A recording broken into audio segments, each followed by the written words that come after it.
Buenas tardes, mi nombre es Miguel Ángel Herrera. Voy a explicar el desarrollo de hecho para la prueba.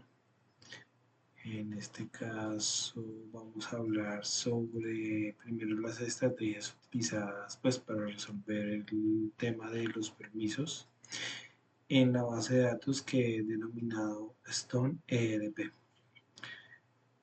Entonces comencemos. Esta se basa en una arquitectura flexible de control de acceso a niveles de entidad y registro individual, con una jerarquía bien definida de permisos para asegurar que los usuarios y los roles tengan acceso únicamente a los datos autorizados.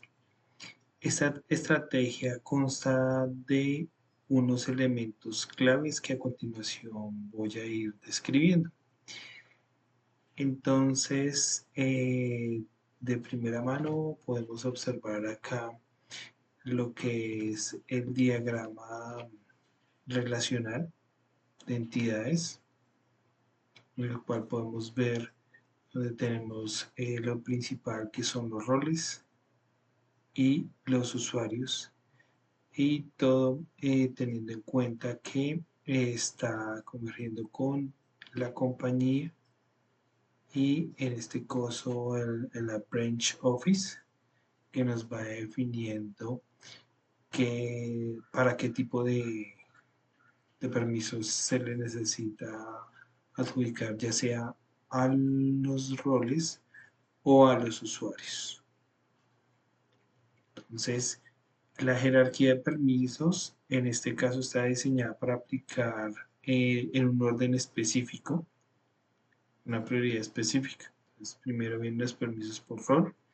Estos se otorgan permisos generales a todos los usuarios asignados a un rol específico, o sea, los envuelve. Y los permisos de usuario, estos sí son, como su nombre lo indica, específicos a un usuario independiente de su rol.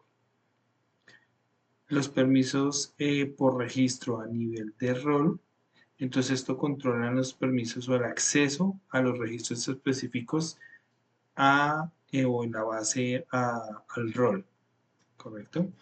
Y los permisos por registro a nivel de usuario controlan el acceso, obviamente, a registros específicos enfocados únicamente a los permisos de usuarios individuales.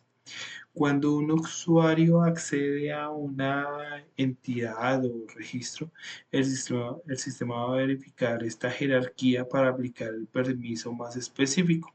Y de esta manera aseguramos que pues, los permisos individuales tienen una prioridad sobre los permisos de rol si es que ambos existen.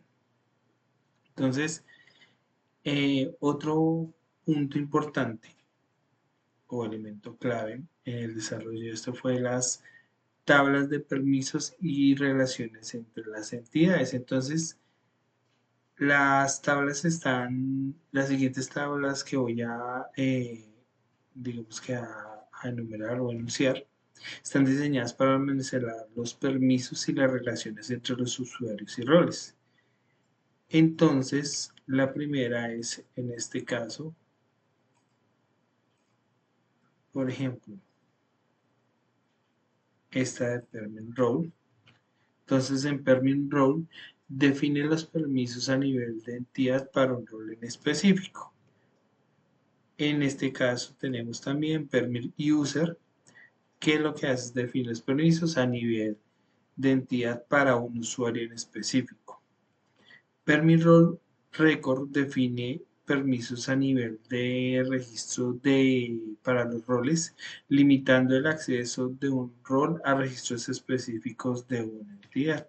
Entonces, tenemos aquí nuestro Permit Role, perdón, Permit Role Record.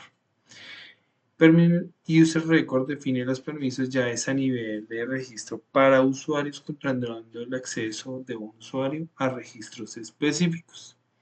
Esas tablas lo que permiten es gestionar todos los permisos a través de diferentes niveles de acceso y nos aseguran que las restricciones de seguridad se apliquen de forma precisa.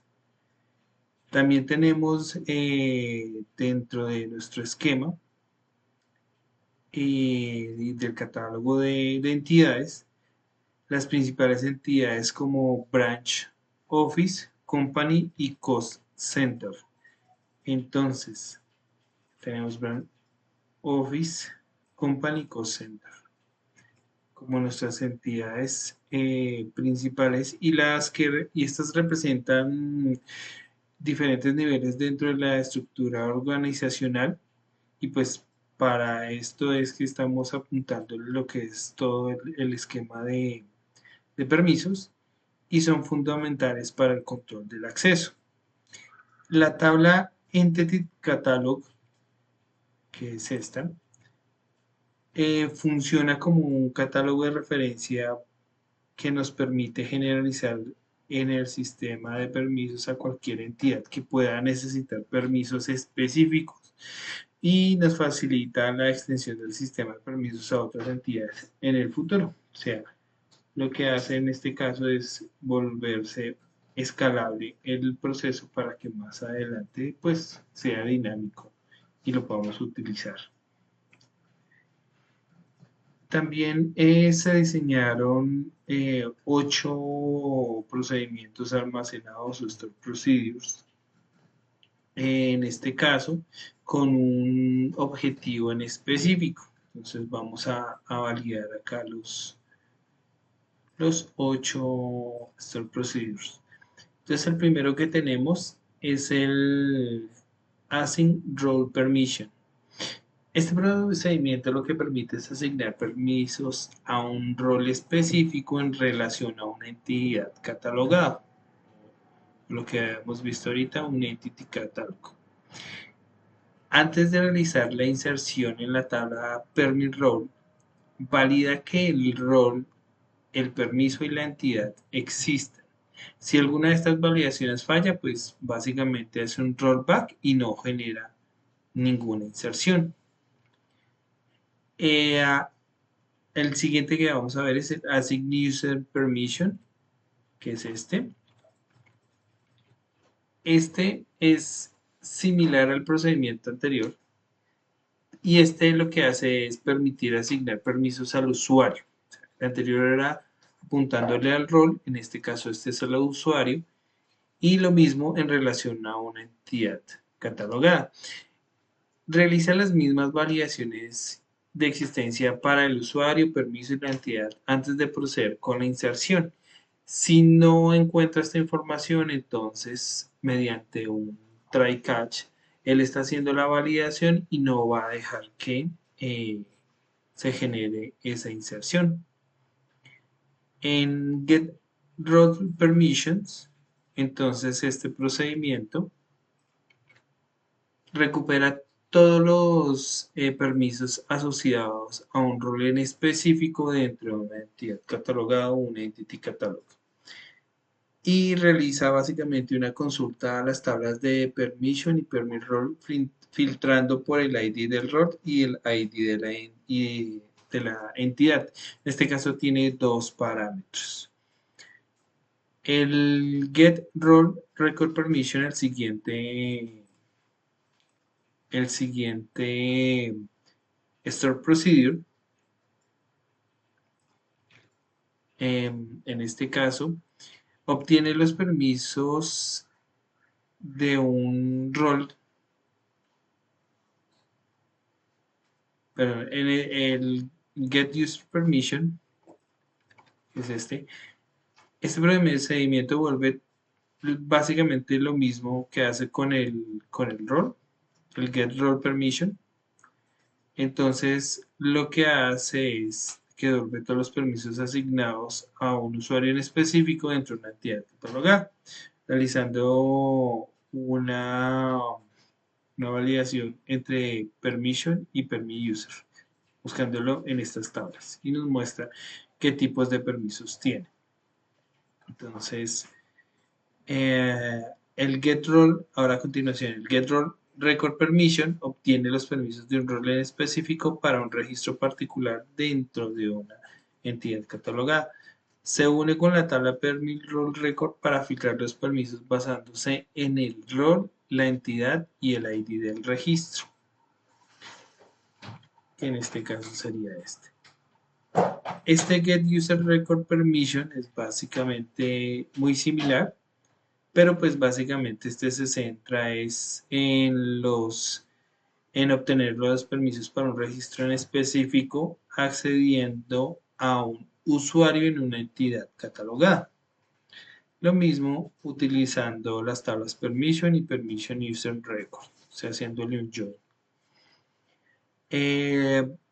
Adicional a esto, para cumplir de pronto con la programación orientada a objetos y teniendo en cuenta que ya estamos cubriendo la parte del CRUD que es el create, el update, el read, eh, nos faltaría el delete. En este caso lo hemos llamado remove role permission, que permite eliminar un permiso asignado, en este caso para los roles, un rol en específico para una entidad catalogada. Antes de eliminar, obviamente valía que la asociación entre el rol, el permiso y la entidad exista, si no va a generar, entonces en este caso, un error. Nos va a indicar que hay un error. Lo mismo para Remove User Permission, funciona de manera prácticamente igual al procedimiento anterior, pero pues se utiliza para eliminar un permiso asignado al usuario. ¿Listo? Teniendo en cuenta estas características, este diseño lo que nos permite es agregar nuevas entidades o modificar permisos sin alterar la estructura principal de la base de datos. Es gracias al uso del Entity Catalog y las tablas de permisos por entidad y por registro. Además, el uso de procedimientos almacenados nos va a garantizar que cualquier ajuste en las reglas de negocio que se puedan aplicar, cualquier regla de negocio que se necesite aplicar, se puede hacer sin necesidad de cambiar el código en todas las partes de la estructura de las entidades de relaciones, en toda la base de datos. Bueno, también hay que tener en cuenta que no solamente se generaron las tablas y los procedimientos, sino que adicional se generó un proceso de auditoría, porque es bien importante tener en cuenta que estamos manejando tablas, y ISPs, pero necesitamos de todas maneras tener un control en específico de la información. Esto en miras de garantizar la integridad de los datos y que de pronto cubramos toda la parte de seguridad. En este caso, hemos generado una auditoría, pues en este caso está a nivel del servidor y se lo estamos aplicando directamente aquí a nuestra base de datos llamada StoneERP. Entonces, aquí se puede validar de diferentes formas. Podemos verlo desde un lienzo acá en SQL Server. Podemos, eh, permítame, podemos tener inclusive un Power BI conectado a esta información, donde simplemente nos va a traer, obviamente después de haberlo eh, parametrizado, todas las información que se pueda ejecutar o todos los eventos que se generen mediante la manipulación de todo el proyecto. Podemos ver que acá nos está mostrando cuando se genera una ejecución de un SP, una inserción a una tabla, inclusive podemos tener unos delete, unos alter o create, podemos tener tanto los procesos que se manejan a nivel de DDL como DML. Tendríamos otras opciones claro está que el manejo de triggers, que es de pronto un poco más manual, pero en este caso pues yo lo manejé a través de todo el proceso de audit que maneja el SQL Server para tener esta información. Entonces, en resumen, este diseño combina pues flexibilidad, un control preciso, utilizando unas jerarquías de permisos definidas mediante la utilización de procedimientos almacenados, store procedures, y unas entidades de control para gestionar los permisos de acceso a nivel de entidad y de registro. La estrategia en este caso permite una administración de permisos eficiente, escalable, asegurando que cada uno de los usuarios y roles tengan acceso solo a la información autorizada según la estructura organizacional y los los requisitos del negocio, haciéndolo pues obviamente un proyecto escalable para lo que se necesita. Entonces aquí podemos ver también de pronto unas pruebas que se hicieron.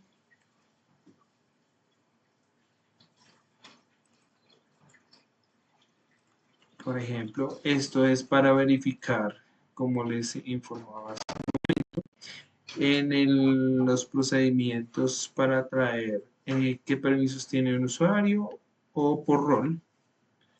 Entonces acá podemos ejecutar